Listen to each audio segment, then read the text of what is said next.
dari tepi Danau Toba di Lumban Silintong, Balige.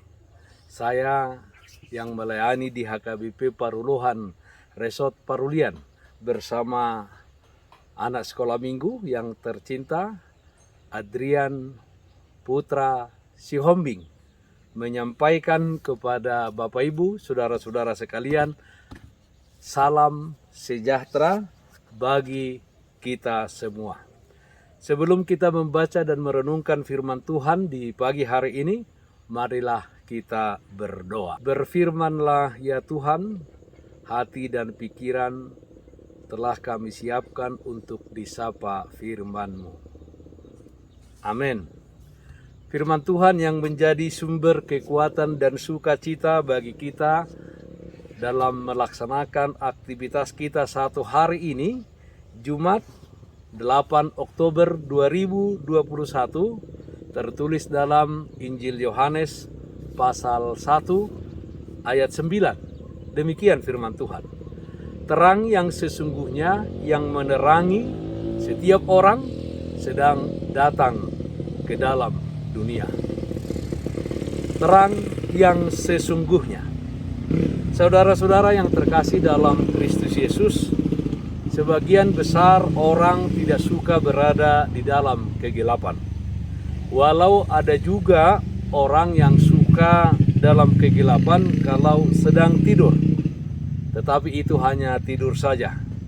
Jika sedang beraktivitas, pasti tidak suka dalam keadaan gelap.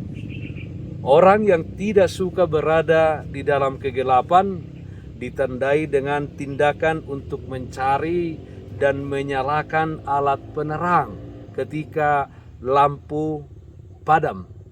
Misalnya mencari senter, menyalakan lilin, menyalakan pelita, dan lain sebagainya. Manusia memang membutuhkan terang di dalam kehidupan dan di dalam aktivitasnya. Terpujilah Tuhan bahwa di negara kita, Indonesia ini, sudah hampir semua pelosok negeri sudah dimasuki aliran listrik yang menjadi sumber terang. Dan saat ini sudah ada sumber tenaga surya yang juga menjadi sumber terang. Dengan kehadiran terang, manusia merasa nyaman, merasa aman di dalam melakukan setiap kegiatannya. Saudaraku yang terkasih, demikian jugalah dengan kehidupan rohani manusia. Dosa menguasai manusia seperti kegelapan menguasai malam. Allah yang di surga melihat dan memperhatikan penderitaan umat manusia karena dosa. Dan Allah di dalam kasih-Nya yang agung bertindak dengan mengutus anaknya yang tunggal ke dunia ini untuk menerangi umat manusia, untuk membebaskan umat manusia dari belenggu dosa. Hal tersebutlah yang dinyatakan oleh Yohanes dalam nats ini, di mana Yohanes mengaitkan terang itu dengan firman. Dikatakan terang yang sesungguhnya yang menerangi setiap orang sedang datang ke dalam dunia. Yang disebutkan Yohanes terang yang sesungguhnya adalah Yesus Kristus. Dialah firman Tuhan yang menjadi daging, yang menjadi manusia. Dialah yang menjadi penyelamat umat manusia dari dosa dengan kematiannya di kayu salib. Dan Dia yang menuntun umat manusia di dalam setiap perjalanan hidupnya. Yesaya 9 ayat 1 mengatakan, bangsa yang berjalan di dalam kegelapan telah melihat terang yang besar.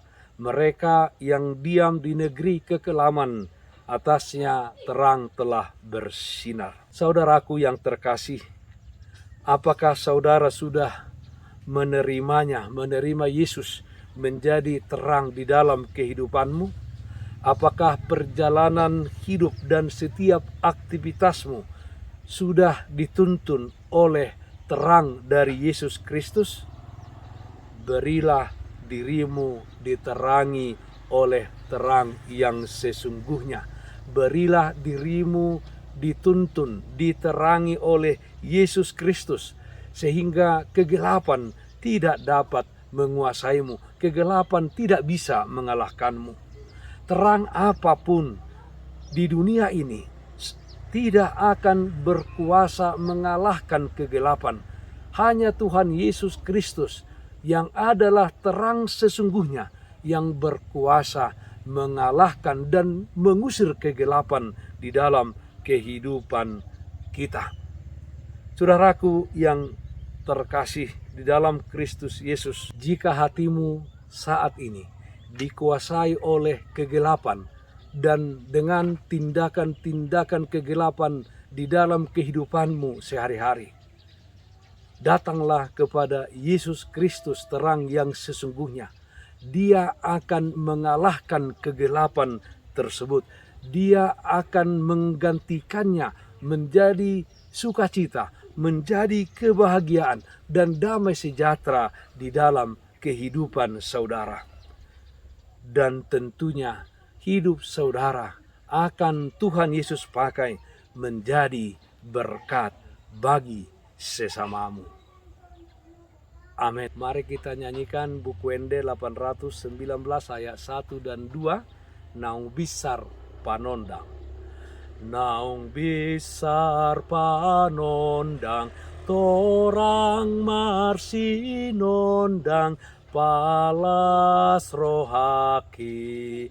Hau manang ladang, harangan adaran, tarida denggan. Sude marlas roha, dona manjalosa, sinodang nai. Tuhata di surgo, nasun hinagogo, tasomba mai. Marilah kita berdoa. Yalah Bapa dalam surga, terpujilah namamu yang telah mengutus anakmu Yesus Kristus, yang adalah terang yang sesungguhnya, menerangi kehidupan kami, terlebih membebaskan kami, menyelamatkan kami dari kuasa dosa dan kematian. Tuntun kami Tuhan di dalam kehidupan ini, supaya kami kuat dan kami hidup sesuai dengan kehendak-Mu. Dalam satu hari ini, kami serahkan kehidupan kami hanya ke dalam tangan pengasihan-Mu. Dalam nama anak-Mu Tuhan Yesus Kristus kami berdoa. Amin. Kasih karunia Tuhan kita Yesus Kristus, kasih setia dari Allah Bapa serta persekutuan Roh Kudus, itulah yang menyertai-Mu hari ini kekal sampai selama-lamanya. Amin. Bapak Ibu, saudara-saudara yang terkasih, taatlah akan protokol kesehatan. Memakai masker, mencuci tangan dengan air yang mengalir, dan memakai sabun. Menjaga jarak, menghindari kerumunan. Dan yang terutama, jangan lupa berdoa kepada Tuhan. Salam sehat, tetap semangat. Tuhan Yesus memberkati kita semuanya. Shalom.